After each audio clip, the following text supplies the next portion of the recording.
이형옥은 유괴살인 사건. 이 사건은 현재 미제 사건으로 남아 범인을 잡지 못한 채로 공소시효가 지나버린 사건입니다. 1990년 대한민국은 흉악 범죄가 곳곳에 도사리고 있었죠. 90년대 당시 어린 시절을 보냈던 사람들은 누구나 공감하겠지만 모르는 사람이 말을 걸거나 따라오라고 하면 절대 따라가지 말라는 교육 풍습도 있었습니다. 아날로그 시대였던 당시에는 지금과 다르게 오프라인 범죄가 판을 쳤고 지금처럼 곳곳에 CCTV가 많지도 않아 꽤 완전 범죄가 가능한 것처럼 보이기도 하였죠.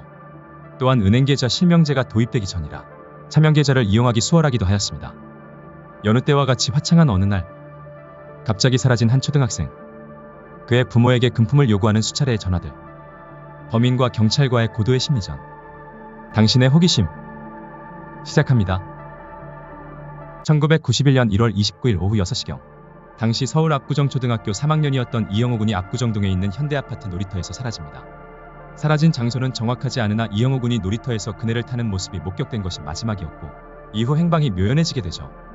애타게 아이를 찾고 있던 그날 밤 11시 이형옥 군의 집으로 서울 경기 말씨를 쓰는 30대 남자의 전화가 걸려옵니다. 전화를 건 남성은 본인이 형호를 데리고 있고 이틀 뒤에 다시 전화할 테니 돈 7천만 원과 카폰이 달린 자동차를 준비하라고 지시를 하죠.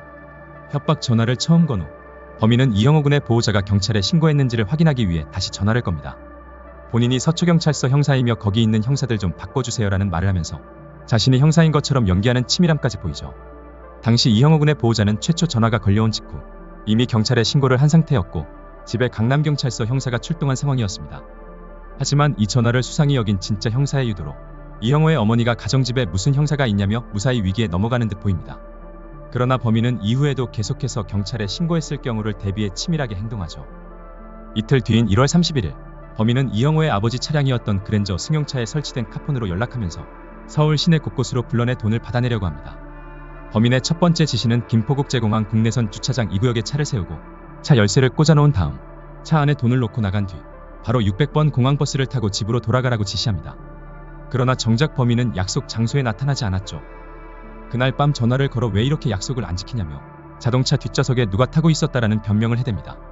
당시 형사가 자동차 트렁크에 잠복해 있었지만 앞뒤 좌석에는 아무도 없었죠. 그래서 범인이 현장에서 형사가 트렁크에 숨는 장면을 목격했거나 목격하지는 못했지만 잠복해 있을 가능성을 의심하고 일부러 넘겨짚었거나 뒷좌석이 트렁크를 뜻하는 것으로 추정되기도 합니다. 어쨌든 범인은 형사가 잠복해 있었다는 걸 알아챈 듯한 느낌이었죠. 잠시 후 범인은 충무로역 공중전화를 이용해 카폰에 다시 전화를 걸어 대한극장 앞으로 불러냅니다. 이번엔 인근 제과점인 태극당 건너편에 차를 세운 뒤 태극당에 들어가 커피를 마시며 기다리라는 지시를 하죠. 하지만 당시 태극당은 문을 닫은 상태였고 이를 알아차린 범인이 다시 연락해 근처에 치킨센터는 열려있으니 그쪽으로 가라며 형호 아버지를 계속 이동시킵니다. 그런데 같은 시각 이번에는 집으로 전화가 걸려와 범인은 약속 장소에 자신이 알고 있는 형사들이 2명이나 와 있다며 어머니를 협박하기 시작합니다. 누군가가 자신의 주변을 계속 얼쩡거리고 있다며 경찰에 연락하지 말라고 했는데 왜 연락했냐며 계속 잡아뗄 거냐는 내용이었죠. 당시 상황은 약속 장소에 승용차 문을 활짝 열고 돈을 놓아둔 상황이었는데 마침 근처를 배회하던 좀도둑 2명이 해당 차량을 발견하고 돈을 가로채려 하였고 이를 유괴범으로 착각한 형사팀은 좀도둑 2명을 검거하는 기괴한 상황이었습니다. 해당 장면이 하필 진범한테 들켰을 것으로 추정하게 되죠. 결국 이형호의 어머니는 범인의 집요한 추궁에 경찰이 개입했음을 시인하고 맙니다. 이에 범인은 직접 돈을 건네받기에는 무리가 있다고 판단했는지 은행 계좌를 개설해 돈을 받기로 하죠. 범인은 한일은행과 상업은행에 각각 다른 이름으로 계좌를 개설한 뒤 6의 7일째인 2월 4일 다시 집으로 전화를 겁니다. 이형호의 어머니에게 약속 장소로 차를 몰고 나오라고 지시했고 버스 정류장 옆 쓰레기통에 메모가 놓여있으니 그것을 보고 다음 메모가 놓여있는 장소로 이동하라고 지시하는 이른바 무인 포스트 방식을 이용하라고 지시합니다. 이렇게 해서 따라간 마지막 메모에는 계좌번호가 적혀있었고 해당 계좌로 돈을 입금시키라고 적혀있는 내용이었죠. 범인은 자신이 개설한 두 은행에 2천만 원씩 총 4천만 원을 입금하라는 지시를 했고 형옥은 아버지는 경찰과 상의하여 한일은행에만 입금을 하게 됩니다.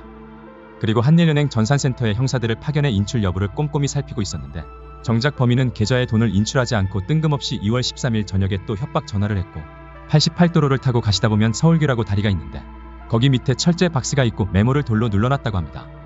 이번이 마지막인 줄 알고 잘 진행해 달라는 최후의 통첩과 함께 말이죠. 이번 메모의 종착점은 양화대교 인근 철제 박스였고 형호 아버지는 이곳에 가짜 돈이 든 봉지를 둔 채 떠납니다.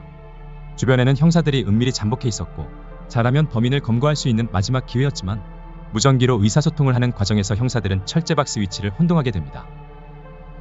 결국 누군가가 돈을 집어갔고 형사들은 우왕좌왕하느라 범인은 놓쳐버리고 말죠. 그날 밤 범인은 전화를 걸어 가짜 돈이 잔뜩 섞여 있었다고 말하며 경찰에 신고하지 않으신 점은 감사하게 생각합니다라는 말을 남긴 채 연락을 끊어버립니다. 하지만 형욱은 아버지는 범인이 은행 계좌에서 돈을 빼갈 것에 대비하여 한일은행에 입금되었던 돈을 상업은행 계좌로 송금했고 드디어 2월 19일 상업은행 상계동지점에 한 남자가 나타나 인출을 시도합니다. 그러나 은행원이 단말기에 사고신고 계좌라는 문구를 보고 당황하여 남자를 의심하자 발각된 것을 알아챘는지 남자는 다급하게 은행원에게 통장을 빨리 달라고 했고 이 남자는 통장을 낚아채듯이 빼서 황급히 달아나게 되죠. 불행히도 당시 해당 지점에는 CCTV가 설치되어 있지 않아 끝내 범인 검거에 실패하고 맙니다. 그가 얼마나 치밀한 범인인지 통장 개설 신청서와 메모지에는 지문이 전혀 없었고 범인의 행방은 용의자를 특정할 수 없을 정도로 미궁 속에 빠져버리고 맙니다.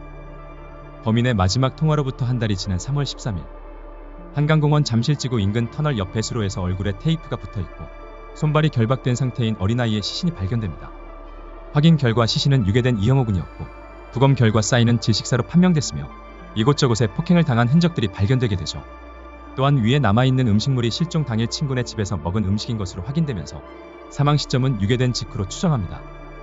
이러한 점에서 알 수 있는 사실은 이영호 군은 유괴 당일에 이미 사망하였으며 범인은 애당초 이영호 군을 살려서 돌려줄 생각은 추호도 없었고 돈만 가로챌 계획으로 44일 동안 피해 부모를 농간한 것이었죠. 유괴 당일의 살해에서 이미 아이가 죽었는데도 뻔뻔스럽게 계속 금품 요구 및 협박 전화를 했다는 점에서 국민들로 하여금 큰 분노를 불러일으켰습니다. 그동안 이영호 군의 안전을 위해 비공개로 진행되었던 수사는 형호 군의 시신이 발견된 후 공개 수사로 전환됩니다. 유괴 사건에서 살인 사건으로 전환됨은 물론이었죠. 범인의 목소리를 국립과학수사연구소에 의뢰해 성문 분석을 한 결과 이영호의 친인척 중 한 명과 일치한다는 결과가 나옵니다. 그는 이영호 군 생모의 사촌동생이었으며 당시 무직 상태로 여기저기 돈을 빌리고 다닐 정도로 자금 사정도 좋지 않았기 때문에 범행 동기도 충분했죠.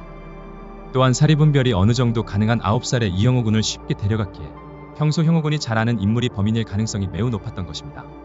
하지만 해당 용의자는 서울에 공중전화를 통해 협박 전화가 걸려온 당일 자신은 경상북도 경주에 있었다며 알리바이를 주장하였고 당시 사용한 고속도로 통행 영수증을 증거물로 제시하였으며 추가로 경주에 숙박했다는 여관 주인에게 사진을 보여준 결과 당일 숙박했던 것이 사실로 확인되고 맙니다. 하지만 쉽게 포기할 수 없었던 경찰은 공범 여부의 가능성을 열어두고 보강 수사를 하였지만 끝내 혐의를 밝히지 못했고 용의자는 무혐의 판정을 받고 말죠. 이 사건은 범인 스스로 할 수 없다는 분석이 여러 번 제기되었으며 최소 2명 혹은 3명이라는 말들도 많았습니다.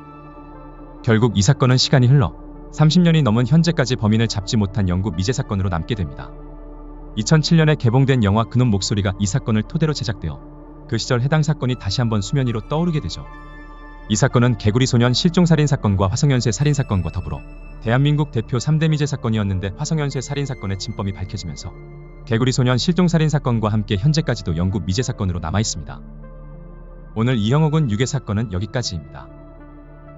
당신의 호기심이었습니다.